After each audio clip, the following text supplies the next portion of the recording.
Здравейте, приятели! Днес ще ви споделя няколко кадъра от празненството по случай Waitangi Day. Който от вас не е запознат, това е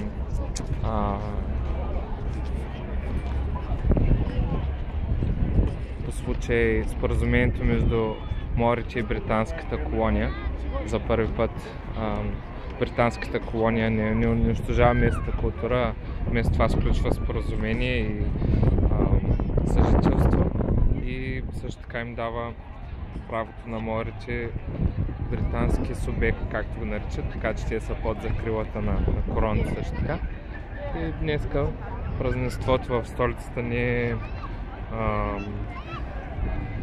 огромно, но за сметка на това има хора тук, има хубава храна, времето е хубаво, родителите са изкарали децата. За по-голяма част от новозеландците националните празници са просто day off или ден за барбекю в градината. Нямат така традиция да нещо по-специално да правят, нещо специално за празника. Далечината може да видите мост от резба и зад него е бизнес центъра на града.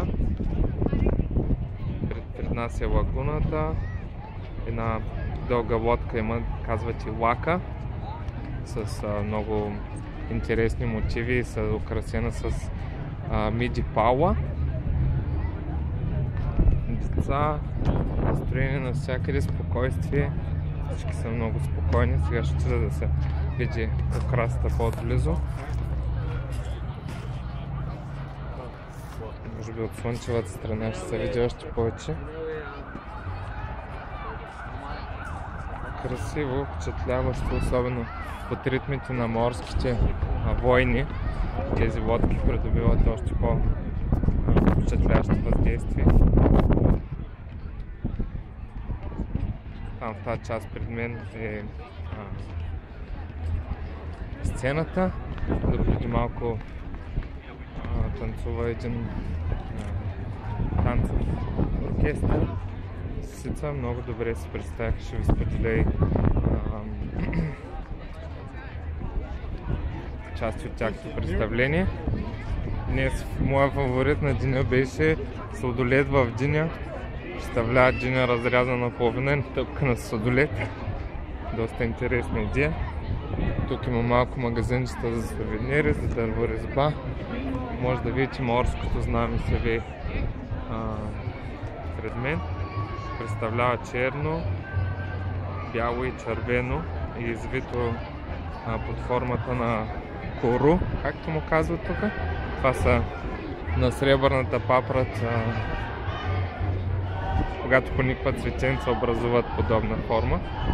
Тук ще мина отзад, да не съм в тълпата, и ще излезна пред сцената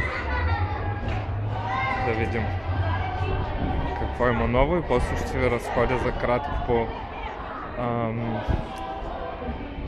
крайбрежната алея.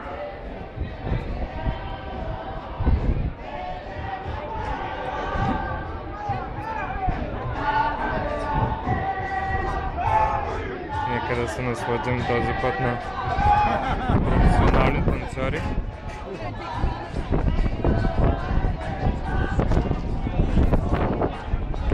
Морските танци са доста впечатляващи. Включват пеене с подвикване и много малко музикални инструменти. Имат така, както и балади, така и военни песни. А тези белите топи, които може да видите им висят на кръста, се наричат пой. Се използват за декоративно танцуване.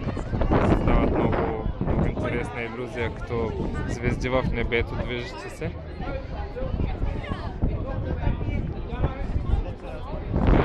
Пред нас може да видите, това е Националния музей на Нова Зеландия, казва се Те Папа. Друг път ще ви разказвам за него, ще ви разгледа повече.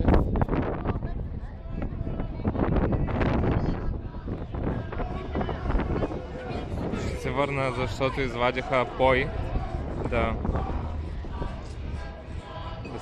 да придобиете впечатление за декоративните топки.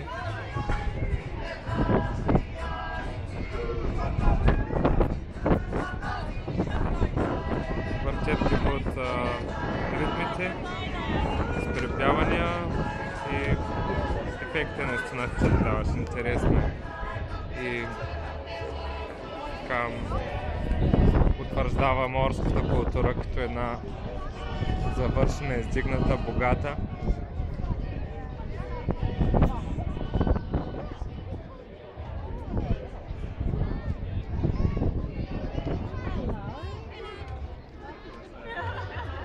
Сигурно ви направи впечатление, през сцената нямаше пейки, повече събитие се стои на земята. Понякога хората си носят килимчета за пикник и разни нарязани зеленчуци и топенки. Кафетата са празни, нямат култура да стоят по кафетата.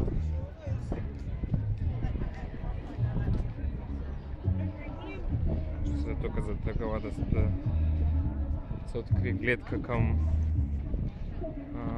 водата и бизнес център от другата страна.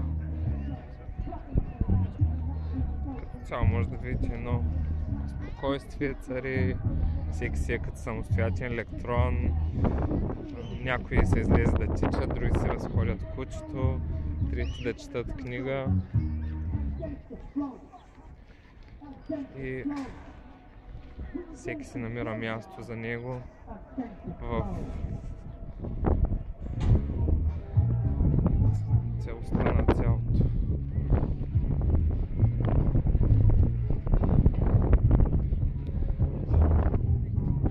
С тази прекрасна панорама от крайбрежната алея